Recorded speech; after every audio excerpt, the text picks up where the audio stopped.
Voila! In view, a humble vaudevillian veteran, cast vicariously as both victim and villain by the vicissitudes of fate. This visage, no mere veneer of vanity, is a vestige of the vox populi, now vacant, vanished. However, this valorous visitation of a bygone vexation stands vivified, and has vowed to vanquish these venal and virulent vermin, vanguarding vice and vouchsafing the violently vicious and voracious violation of volition.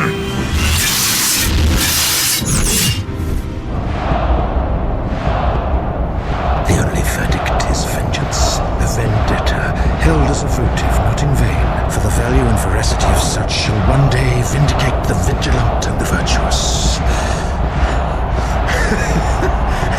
Verily, this vicious swirls of verbiage veers most verbose, so let me simply add that it's my very good honor to meet you, and you may call me V. Are you like a crazy person? Welcome to the Regular Guy Vikings Hour, and thank you for visiting the channel today. For this show, we're actually going to do a show strictly about the Vikings schedule.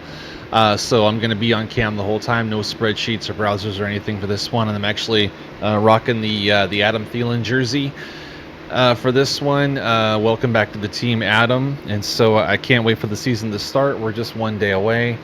And let's get into the schedule, shall we? So right off the bat, the schedule strength is real. Okay, so even if... even if you set aside the basic rankings that some people use, using last year's winning percentage or whether or not teams made the playoffs, even if you set that aside, we still face a lot of top 10 quarterbacks and coaches, and way fewer cupcakes than we had last year. We clearly feasted on the AFC South last year. When we needed a win, we got one. You know, there was always a Jaguars or a Titans or a somebody, just or a Texans or somebody like that waiting for us to get a nice blowout, easy breezy win. So we're not going to get a lot of that this year. So we actually have, at least according to my rankings, we have 9 top 10 quarterbacks on our schedule, and that is Lamar Jackson, Joe Burrow, Justin Herbert, Jaden Daniels, Jalen Hurts, Jared Goff twice, and then Jordan Love twice. And then we also have 8 of the top 11 coaches, according to my rankings. John Harbaugh, Mike Tomlin, Nick Sirianni, Matt LaFleur twice, Dan Campbell twice, and then also Jim Harbaugh. He was the guy who was ranked 11th, so close enough to top 10 for me. So that is 10 games on a 17-game schedule that features either a proven / respected quarterback or coach, or both. So right off the bat, that's going to be hard. Okay, you can't escape that. On the other end, some of our easier games, we do actually have 5 bottom 10 quarterbacks, according to my rankings, and coaches. Whoever's going to be the quarterback for the Giants, whoever's going to be the quarterback for the Browns, Michael Penix, and then Caleb Williams twice. And of course, a lot of the reason why guys like Penix and Williams are lower in my quarterback rankings is because they're just super inexperienced. So there's potential there, you know what I mean? So it's like, even on the ones, you have a couple of duds, like the Giants and Browns, but then after that, even your easier quarterbacks are guys that were top 10 draft picks and have potential. So then the bottom 5 coaches that we get to face this year, we got, I believe it's Brian Schottenheimer, Ben Johnson twice, Brian Daboll, and then Raheem Morris. And again, this is just according to my own rankings. So that is 6 total games, on top of the 10, which gets us to a grand total of 16 so far, against a team that features an assumed weakness, as the opinions stand right now before the season starts. So, again, like I was saying about Penix and Williams, unproven, but still, highly talented. And then when it comes to coaches, Schottenheimer, he's probably going to be, not great. I mean, I think That was a weird hire by Dallas. But Ben Johnson, really highly respected offensive mind. Dayball, highly respected offensive mind. And Raheem Morris is a really highly respected defensive mind. And he hasn't really been bad. It's just that other guys have been better. And so he has to take a step forward if he wants to rise up the rankings as a coach. So that basically leaves, so we covered 16 games. That basically leaves just one team to round out the schedule who is just kind of a mid team, and that's Seattle. So that's Darnold and McDonald, right? Their quarterback coach combo. But the game is on the road. It's in Seattle, and that's never easy. So it may be mid, but it's got a little bit of a twinge of difficulty to it. So there's just another little extra piece of difficulty to the schedule. So even with all of that said, okay, I'm acknowledging the schedule is hard. I actually really like the schedule and the way that it's laid out. I think that they did us some favors and they allowed us some ways to work this schedule and maybe make some things happen and even make the playoffs this year. So there is a path to the playoffs in my opinion. So getting back to the quarterbacks and the coaches, okay, so 6 out of those 9 top 10 quarterbacks, we get to play them at home, okay? That helps, okay? The crowd is going to help. They're not going to play at the top of their game, most likely. Then on top of that, 2 more of the 9, which would give us a grand total of 8, are in weather-controlled atmospheres. I believe that's 1 in Detroit, even though it's on the road, and 1 in LA. That's Herbert and Goff. And then 4 of the 8 coaches we get at home, 4 of the 8 top 11 coaches we get at home, 1 on a neutral field, which I believe is Tomlin overseas, and then 2 weather controlled again. So that's Jim Harbaugh, that's Dan Campbell. So that leaves essentially 1 game all year where we are going against a proven quarterback and coach combo on the road, with there being a weather factor, and that of course would be the game at Green Bay against Love and LaFleur. So the schedule can be it eases up a little bit in that regard.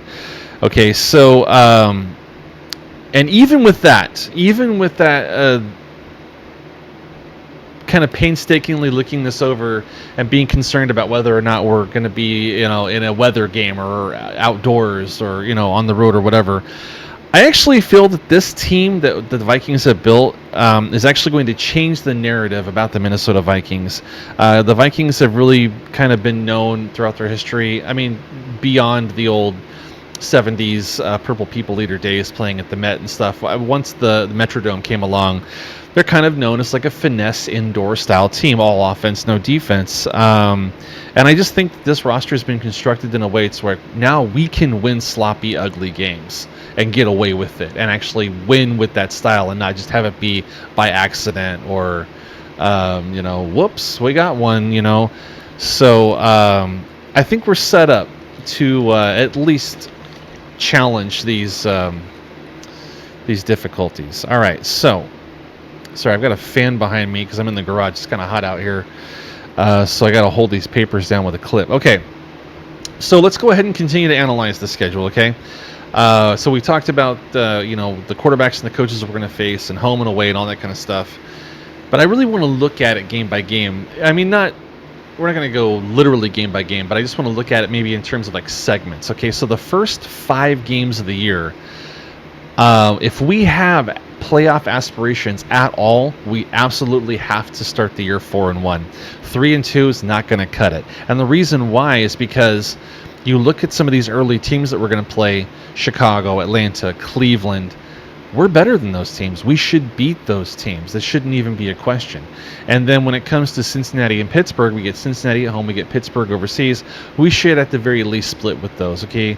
If you lose any of the 3 bottom feeder games, or you lose both to Cincinnati, Pittsburgh, and you go 3-2 and not 4-1 to start off, you're putting yourself in a hole because the next 4 games are insane. So we have to play the Eagles, the Chargers, the Lions, and the Ravens back to back to back to back. And I believe there's a bye week there. We get a bye week before Philly. We get Philly at home. That's great. The Chargers, that's West Coast, but it's in LA, nice weather. The Detroit game obviously is on the road, but again, controlled atmosphere. It's a dome, and then we come back home to play the Ravens. But still, those 4 games consecutively, that's almost as difficult as it gets in the NFL. That's murderer's row. So I expect the team to hit a wall there. If we somehow manage to go 2-2 against those 4 teams, I would be floored. I'd be flabbergasted. But here's the thing about this segment of the schedule. So let's just say you've gone 4-1 in those first 5, okay, like you were supposed to. You absolutely cannot lose these 4 straight. Okay, if you lose these 4 straight, this season's going to look like that year with Bradford all over again, where we started off like 6-0 and then all of a sudden went on a crazy losing streak, and the season just was over. We cannot lose these 4 in a row. We have to get one. It could be against any one of them. I don't know who. I don't care who. But you got to get one of these 4. You got to. Probably the most likely culprit would be maybe the Chargers, maybe the Lions. I don't know. But what you want to be after the first 9 games is you want to be 5-4. How you get there doesn't necessarily matter, but you don't want to be on a 4-game losing streak. That's for sure. But you want to be 5-4 after 9. Okay. Beyond that, your next step is to get from 5-4 to 9-6, which would be you'd be 4-2 in that next segment. And I didn't really bother to look at what teams there were because there's some tough ones, there's some easy ones. We should be able to go 4-2. That one I didn't really think was as important, because what is important is that we need to be, again, if we have playoff aspirations and we want to get the 7th or the 6th seed and have a chance to get into a playoff game, win a playoff game, we need to be 9-6 going into week 17. Because once we get there, we then have the Lions and the Packers in back-to-back games at home. Maybe these games are deciding the division. I don't know. But at the very least, it could definitely be deciding a playoff spot. So you got to get one of those 2 games, okay? You get one of the 2, you get to 10 wins, you're 10-7, you're probably in the playoffs. The best case scenario that I'm looking at based on all the information that I've seen is the Vikings to somehow, and I'm talking about having to work your way into the playoffs and not having like a crazy year where you win 15 games, win the division, get the number 1 seed, all that kind of stuff. I'm not talking about stuff like that. I'm talking about you fought, you got into the playoffs, you won 10 games. Here is our best outcome, in my opinion, is to enter the playoffs in the NFC as the 6th seed and to draw the Buccaneers as the 3, because I think this team is built to go into Tampa and win on the road and get into the divisional round. And then once you're there, you're on the road at Philly, you're on the road at Detroit. Who knows what happens? But I think once McCarthy and O'Connell get that playoff, or McCarthy helps O'Connell get that playoff monkey off of his back, then I think it's kind of house money, and you never know what could happen. And so that kind of moves me on to another point, which is this. I really do believe that this is the type of roster that is primed for one of our classic pop-up seasons. Okay, so since 1987, we have been to 5 NFC championship games, and we've lost all 5. I've never seen my favorite team in a Super Bowl. So through last year, so that's about 1 NFC championship game appearance in about 7.5 years or so. So we're actually right on schedule. Our last appearance was 2017. Here it is 2025. We're 8 years later, so right on cue. So if by the time those last couple of games of the season are on the horizon, week 17 against the Lions and the Packers at home, if we are at that point in the season and J.J. McCarthy has shown promise and he is ascending as a quarterback and the roster is healthy and O'Connell and Flores are coaching really well, I absolutely do believe that this could be the style of team that could make the playoffs as a wild card and then go on a crazy playoff run. I think it could happen. What I'm saying is I'm putting out possibilities right now. I'm not predicting this. What I'm saying is that if we find ourselves at week 17 at like 9 wins and looking to make the playoffs, I think absolutely a playoff run is inside of this team, and it is a possibility. So just keep that in mind as the season progresses. So yeah, let's see, to be further along. Oh, right. So I was just talking about circumstance, okay? And based on the age and the situations of several players on our roster, the time is now. I mean, you look at guys that are in their 30s, like Harrison Smith and Thielen and Hargrave and Allen and Ryan Kelly and Aaron Jones and guys like that. These are all guys who are kind of on the tail end of their careers. You know, you might have them signed through next year, but that's probably about it. The time is now. So there's a lot of guys in that age bracket in certain situations where you would love it if we could make one run. And so, of course, it sure would be nice if J.J. McCarthy had played last year and he had that 1 year of experience of playing time under his belt and they were primed for that kind of a run with an experienced quarterback. Unfortunately, we don't have that at our disposal. He is a brand new quarterback, basically like a rookie, except for all the learning, but nothing on the field. We don't have that one thing in the bag. Everything else, it seems like we have. We don't have that one thing. However, so it's clear that we're not going to be in a perfect circumstance, but I'm going to call this my my Drew Magary philosophy. Okay, Drew Magary is a guy, you probably know him. He does the Why Your Team Sucks articles or whatever you call them. He's really, really funny. He does guest spots on like Purple Daily and Purple Insider. Really colorful dude, really funny, great listen. So he is like a classic Minnesota Vikings fan, right? We always live with this anxiety and fear and insecurity where we think that unless every facet of the team is perfect, right? If we have the right coaches, the right quarterback, we have veterans in all the right spots, and every area of the team is covered. We have really good punt returner, kick returner, and we have really good special teams, and our third receiver is really good, and you know the fourth corner is really good. And there's this philosophy among Vikings fans that everything has to be perfect in order for the Vikings to succeed and to go on a run. And the fact of the matter is that that's not the case. Flawed teams have made runs in the past. It could happen to us. We're just as likely as any other team to do it. So it's a mindset that Vikings fans where we just think that every facet of the organization has to be perfect in order for us to be deserving of getting to a Super Bowl and or maybe winning a Super Bowl. And here's the thing, I'm just here to say that it doesn't. The team can be flawed and you can still win. So just keep that in mind.